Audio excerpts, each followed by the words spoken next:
Mano, a velha começa esse vídeo bem plena, arrasando nos desenhos. Como vocês podem ver, a criatura que manja dos Paranauê dos desenhos, né? Nossa, que lindo!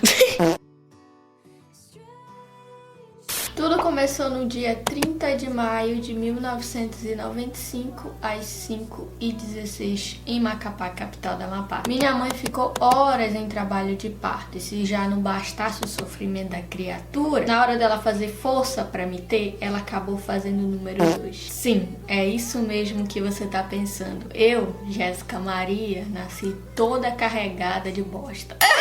E até hoje sofro bullying na minha família por causa disso. Afinal de contas, quem foi a única criatura da família que nasceu na bosta? A Amanda velha aqui. Desde pequena, a minha família sempre deixou claro pra mim como as coisas eram bem mais complicadas do que eu imaginava. Minha mãe biológica, de sangue mesmo, não me quis. Logo após o meu nascimento, eu fui doada pra minha tia, que no caso é a irmã da minha mãe de sangue. Vocês entenderam, né? Quem me criou desde pequena foi a minha tia. Foi ela que trocou minhas fraldas sujas, que me educou, e é quem eu considero minha mãe mesmo, de verdade. É ela que eu chamo de mãe. Eu nunca senti desprezo ou raiva da minha mãe de sangue, pelo contrário, a gente tem uma relação muito boa, muito legal, muito verdadeira. E ela sempre participa aqui do canal comigo. Pra quem tá se perguntando, nossa, como assim? Eu já vi ela aqui no canal? Sim, tu já viu. É a famosa amiga.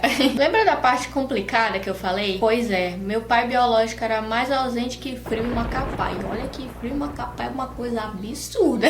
Via ele uma vez no ano e olhe lá. E vocês devem estar imaginando, nossa, que vida triste. Tá aí uma coisa que minha vida não foi triste. Um homem surgiu na minha vida e preencheu todo o espaço dessa ausência. Ele, marido da minha avó, ajudou a me criar. E desde que eu me conheço por gente, eu chamo ele de pai. E ele foi o melhor pai que a vida poderia ter me dado. Tudo que estava ao alcance dele, ele fazia por mim. Por falar em fazer por mim, eu era do tipo de criança que odiava ir pra escola. Era um escândalo. Até que o dia eu tive a brilhante ideia de dizer que eu era maltratada na escola, que eu não queria ir pra escola porque a professora me maltratava. E adivinha quem acreditou em mim? Ele mesmo, meu pai. Eu fiquei um ano, minha gente, vocês tudo. Meu irmão, que é mais velho, 1 ano e meio, já sabia até ler, enquanto eu só curtia uma preguiça. Até hoje eu fico me perguntando, cara, como assim? Meu pai acreditou em mim mesmo? Pensa numa criatura preguiçosa, era eu. Era uma luta pra minha mãe me acordar todos os dias. Eu morava com as minhas 2 mães na mesma casa. Com o nascimento das minhas 2 irmãs, uma de cada mãe, ficou muito complicado de todo mundo morar junto, sabe? Daí meu padrasto, marido da minha tia, que no caso é minha mãe, arrumou uma casa perto da casa da minha avó e lá foi a gente de mudança. Gente, eu lembro que eu tava tão animada com essa mudança que eu ia ter meu próprio quarto, sabe? Por mais que não tivesse forro o quarto e que alagasse com a chuva, eu estava animada. Na escola eu era sempre a nerd da turma, sempre. Eu lembro que meu pai era muito rígido com relação aos estudos, ele sempre pedia pra ver os boletins escolares. Eu lembro, minha gente, do dia que eu tirei minha primeira nota vermelha. Foi na 7ª série em português. Daí vem todo o analfabetismo da criatura. Ai, Senhor. Na hora de contar pra ele, ele quase comeu meu fígado. Mas se a criatura aqui tá viva até hoje contando essa história, porque no final eu saí ilesa e deu tudo certo.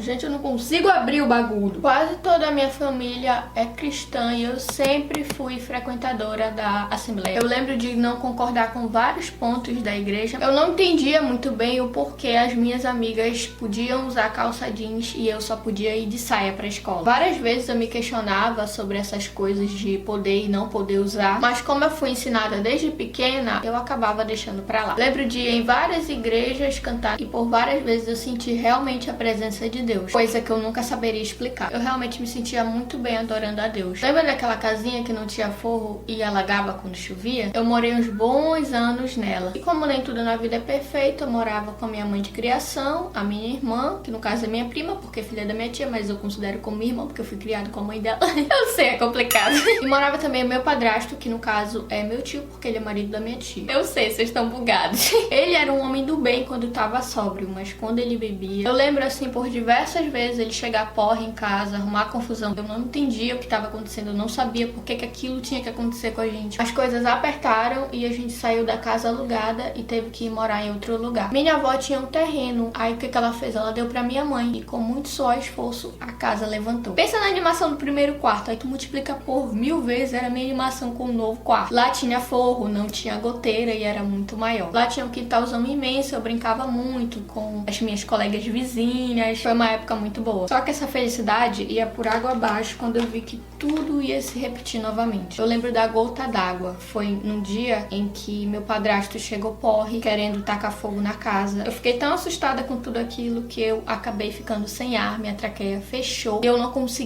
respirar. Daí minha mãe ligou correndo pra minha avó pra ela me levar no hospital. Depois desse dia eu não consegui voltar mais pra casa. Fiquei na casa da minha avó e aos poucos eu ia levando as minhas coisas pra lá. A casa da minha avó nunca teve luxo, pelo contrário. Eu lembro das dificuldades que ela passava pra poder dar comida pra mim com o meu irmão. E o vizinho ligou a bomba, maravilhoso.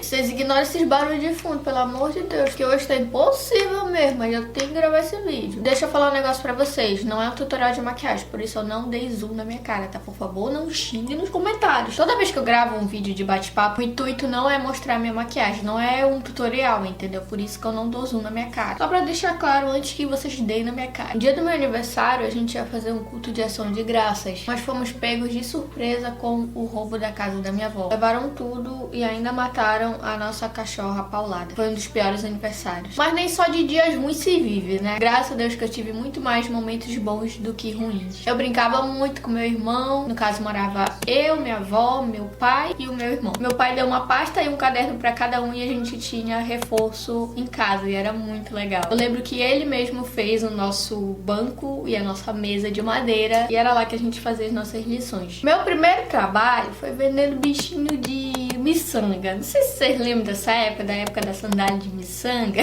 Foi uma febre na época, todo mundo fazia e eu não podia ficar de fora, né? Passadas as fases da miçanga, eu fui trabalhar como professora, sim. A minha avó me dava 50 reais pra eu dar aula pras minhas irmãs. Minhas duas irmãs, no caso. Vocês lembram que eu falei delas no início? Milena e Nahira. Bom disso é que eu sempre fui uma pessoa paciente, porém... tinha dias que só Jesus na causa, tá?